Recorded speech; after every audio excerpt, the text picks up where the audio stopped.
আগের ভিডিওতে surrogate mother কে কে হতে পারেন তার বিষয়ে আলোচনা করেছি।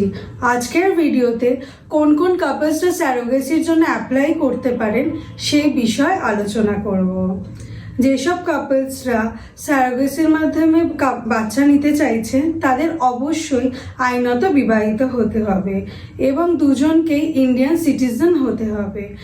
কাপলসের মধ্যে একজন ইন্ডিয়ান সিটিজেন আর একজন ফরেন সিটিজেন হলে সেক্ষেত্রে ইন্ডিয়াতে স্যারোগেসি করার পারমিশন পাওয়া যাবে না। Homoerotic couples, LGBTQ+ community members, single men এবং লিভ ইন কাপলসরা কমিশনিং প্যারেন্টস হতে পারবে না।